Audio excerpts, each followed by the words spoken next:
राम राम किसान भाइयों, ये मोबा का जीपीएस लेवलिंग सिस्टम है और इसका ये मॉडल नंबर है मोबा LLS 101। और अभी ऑल ओवर जो जीपीएस सिस्टम आती है ऑलमोस्ट सेम सिस्टम से काम कर, दूसरी कंपनी की भी है तो ऑलमोस्ट सेम ही काम करेगी। तो अभी मैं एक बार इसको ओवरव्यू दिखाता हूँ आपको कि क्या क्या सिस्टम आती है, बाद में इसका टेक्निकल डिटेल दूंगा। तो फर्स्ट इसका जो सूटकेस आती है उसमें ये आपका बेस स्टेशन है। इसमें बड़ा सिंपल है, बस यहाँ पर जो नीचे फिक्स लिखा आ रहा है ना, ये फिक्स, तो एक बार फोकस कर दे रहे, ये फिक्स लिखा आता है, ये बस आना चाहिए। तो इसका काम पूरा, इसमें कुछ भी ज़्यादा दिमाग लगाने वाली बात नहीं। अगर दूसरा आसपास भी कोई जीपीएस लेवलिंग सिस्टम चल रहा है तो इसको आप यहाँ पर चैनल चेंज करना है। अभी इसकी जो चैनल है ये A06 है, ठीक है। तो आपको बस चैनल चेंज कर देनी है तो ये चलेगा। पास में दूसरा कोई भी जीपीएस सिस्टम चल रहा है तो कोई दिक्कत नहीं देगा। जो लेजर वाले में है ये दिक्कत आती है कि अगर पास में किसी का भी चल रहा है तो एक दूसरे की रेंज पकड़ लेते हैं, इसके कारण दिक्कत आती है। तो ये चीज़ इसमें नहीं है, ठीक है। और ये जीपीएस सैटेलाइट से कनेक्ट होता है। ये इंफ्रारेड है जो कि डंडी सेम है, वो यहाँ पर बकेट के ऊपर भी आती है। देखो ये दोनों आपस में कनेक्टेड रहती हैं। ज़्यादा इसके कारण आपको 2000 से 2500 मीटर यानी 2 से 2.5 किलोमीटर की रेंज मिलती है और इसके कारण मिलती है।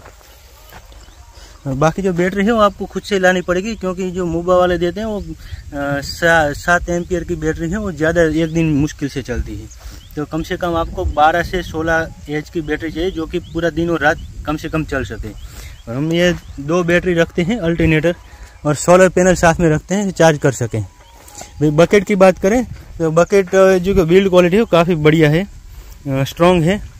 और ये टॉपलिंग है जो कि एडजस्ट करने के लिए। और इसका जो एक्सल है वो नॉर्मल पहले जो आता था उससे काफ़ी हैवी कर दिया है।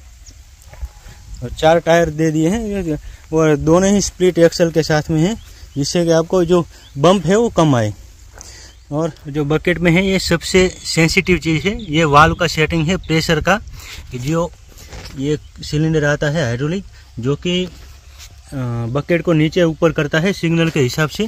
तो इसको कभी भी किसी को भी छूने मत देना। अगर एक बार ये सेटिंग हिल गया तो फिर आपको लेवल करने में बहुत दिक्कत आएगी। जो ट्रैक्टर का जो मेन कंट्रोल बॉक्स है साथ में, इसमें हमेशा एक ख्याल रखना, ये वाली जो प्लास्टिक जो लंबा रैप किया गया है ना, ये हमेशा बीच में आएगा। RF एंटीना है ये, और ये जीपीएस एंटीना, ये इसकी जो रैप है प्लास्टिक की वो थोड़ी कम है।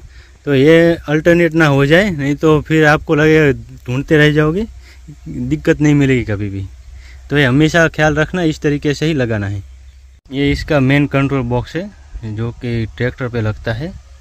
और इसमें सबसे अच्छी बात मुझे जो लगी, ये बढ़िया डिस्प्ले दे दी गई है जिसमें कि आपको सारी जो ज़रूरत की काम की चीज़ें हैं वो आ जाएंगी। अभी जो है वो बेस से कनेक्टेड है तो ये दोनों लाइटें आ जाएंगी। अगर बैटरी में चार्ज ख़त्म हो गया या बेस स्टेशन बंद है, कुछ भी दिक्कत है, तो यहाँ पर एक लाइट ब्लिंक करेगी ये वाली, और ये वाली नहीं आएगी, ये बंद हो जाएगी और ब्लिंक करेगी।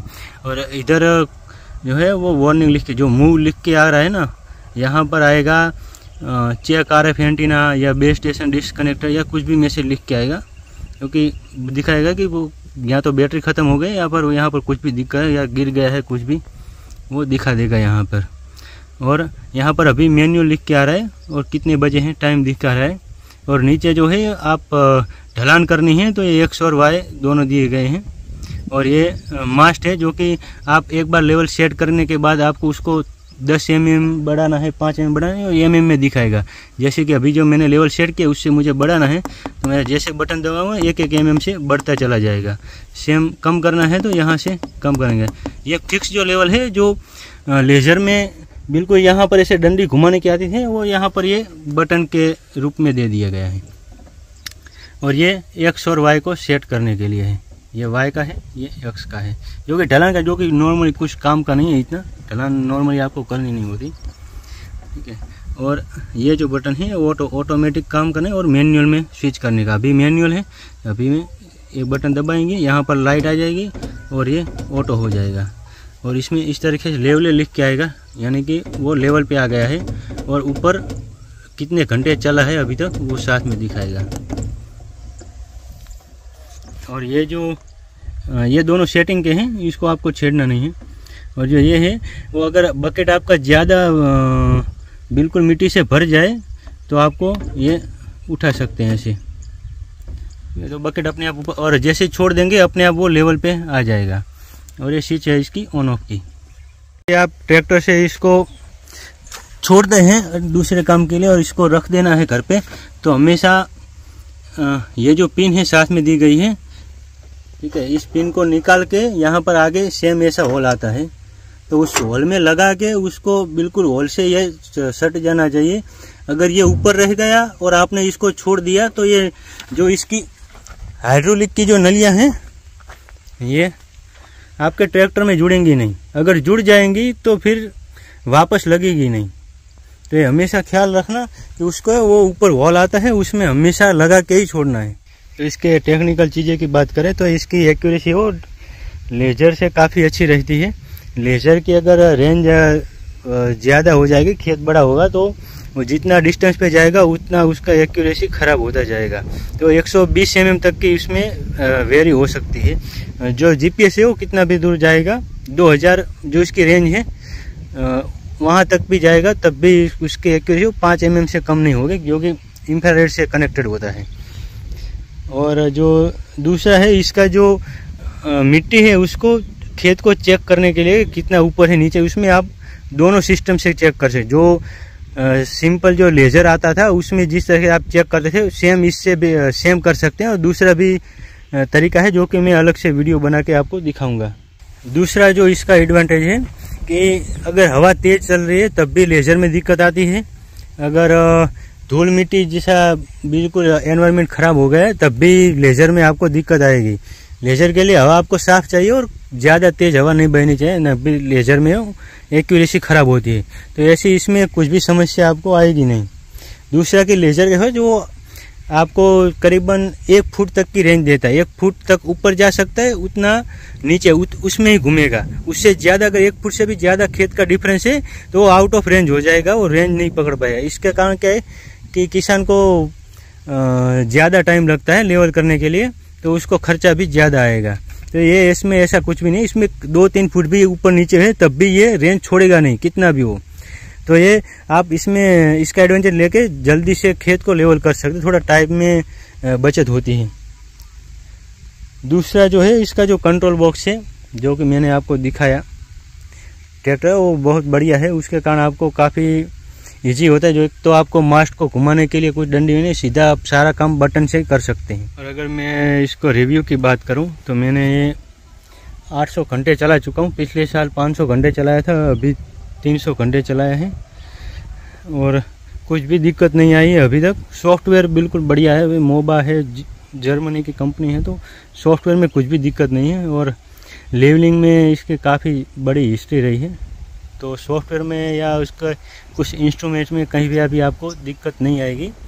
जो दिक्कत आएगी वो बस बैटरी आपकी चार्ज ख़त्म हो गया तो डिस्कनेक्ट बताएगा, बस अब बैटरी चेंज करो हो जाएगा। 90% अगर आपको कुछ भी दिक्कत आ रही है कि काम नहीं कर रहा है तो वो बैटरी का ही होगा।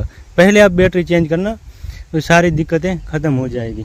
दूसरा है कि कहीं पर आपने ये ठीक से ये सारे जो वायरिंग हैं वो ठीक से आपने नहीं किए तब भी हो सकता है, ये उलट पुलट कर दिए, ऐसा होगा नॉर्मली।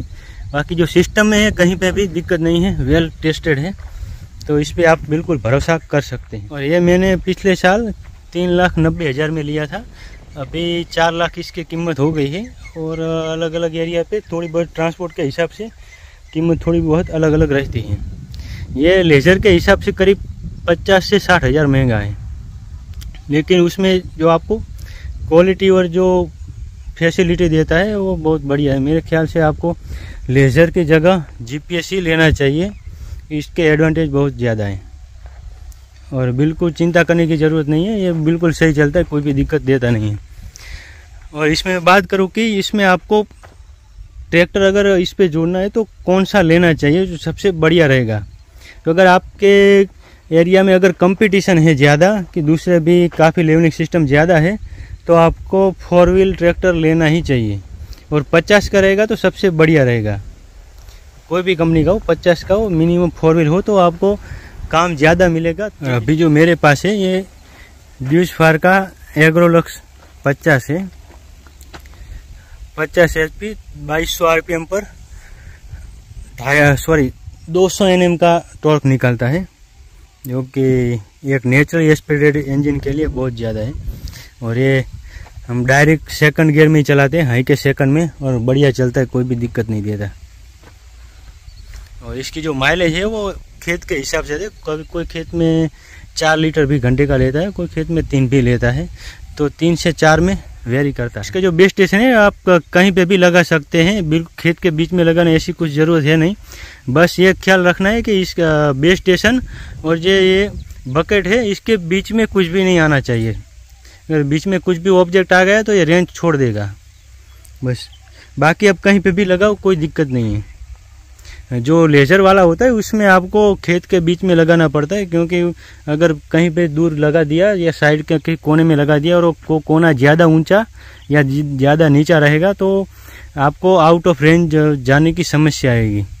तो ये इसमें ये सबसे बढ़िया चीज़ है कि नॉर्मली हम क्या करते हैं कि देखिए ये अभी एक खेत लेवल करना है, तो ये सामने दूसरा खेत है वो बिल्कुल ओपन है, तो वहाँ पर बीचों बीच लगा देंगे दूसरे खेत में, तो ये पूरा खेत लेवल होने तक कहीं पे भी हमको इसको हटाने की ज़रूरत नहीं पड़ेगी। और ये बीच में कुछ भी बीच में आए ऐसा कुछ है नहीं, तो एक पूरे खेत में अच्छे से लेवल हो जाएगा।